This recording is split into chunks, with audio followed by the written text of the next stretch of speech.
আশা করি তোমরা খুব ভালো আছো এবং সুস্থ আছো। আমিও মোটামুটি ভালো আছি এবং সুস্থ আছি। আরেকটি নতুন ব্লগে সবাইকে জানাচ্ছি অনেক অনেক ভালোবাসা। আর আজকের দিনটা একদম খুবই খারাপ, মানে কি বলবো, পুরোটাই খারাপ। মানে কালকে বিকাল থেকে যে বৃষ্টি পড়া আরম্ভ হয়েছে, এই এখন পর্যন্ত বৃষ্টি টিপি টিপি টিপি টিপি টিপি করে পড়েই যাচ্ছে। কাজের খুবই দেরি হচ্ছে। তো যাই হোক, আমি সকালে ঘুম থেকে মোটামুটি বৃষ্টির মধ্যে ভিজে ভিজে পড়ে চানটা সেরে নিয়েছি। চান করে তোমার চা বানিয়ে খেয়ে নিলাম। আর এখন বাকি রান্নাবান্নার কাজ শুরু করব। আর এদিকে দেখো বৃষ্টি পড়েই যাচ্ছে, দেখতে পাচ্ছ বৃষ্টি একদম পড়েই যাচ্ছে। যাই হোক, তো চলো দেখা যাক বৃষ্টির মধ্যে কী কী শেয়ার করা যায়। তো অনেক কিছু সকালবেলা ভিজে ভিজে করে নিয়েছি। আর বাকি যেটুকু রান্নাবান্না আছে, আর কারেন্ট তো কালকের থেকে কারেন্ট নেই।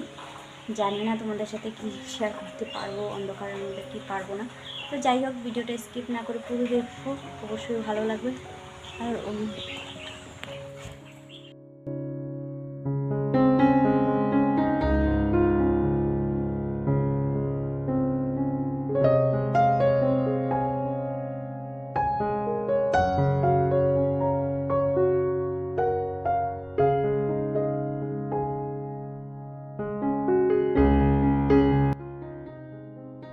এই যে বৃষ্টির দিনগুলো আসলে যা অসুবিধা হয়, যারা গ্রামেতে থাকে তাদের যে কি সমস্যায় ভুগতে হয় একমাত্র যারা গ্রামের বাড়িতে থাকে তারাই জানে।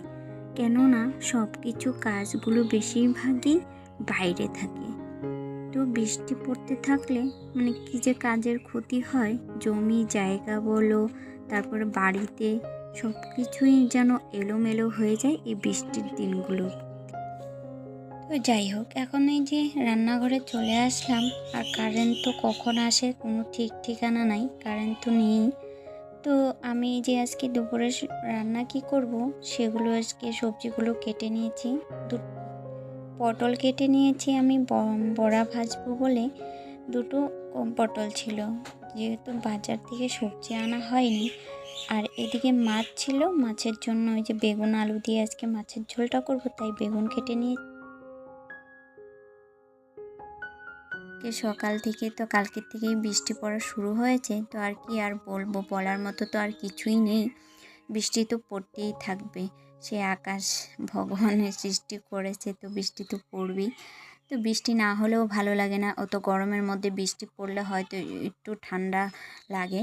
যাই হোক, তো সেসব কথা আর কি থাক। তো এখন আজকে দুপুরে কী কী রান্না করব সেটা তোমাদের সাথে শেয়ার করে নিচ্ছি। সকালবেলা কিন্তু আমরা চা খেয়ে নিয়েছি। আমি করেছিলাম লুচি আর আলু ভাজা আর চা। তো যাই হোক, এখন এই যে সবজিগুলো কেটে নিয়েছি আর ভাতটা আমার হয়ে গেছে। আর এই গাছটা লাগিয়েছিলাম কিন্তু আমার জল দেওয়া হয়নি, ভুলে গিয়েছিলাম।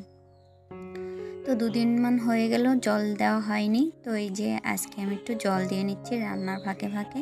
কেননা রান্নার ভিডিওগুলো তোমাদের সাথে শেয়ার করতে পারছি না, কেননা একদমই কারেন্ট নেই যে তোমাদের সাথে শেয়ার করব। তো যাই হোক, আজকের ব্লগ এই পর্যন্ত। বৃষ্টির মধ্যে বেশি কিছু শেয়ার করতে পারি নাই। তো আজকে এই পর্যন্ত, দেখা হচ্ছে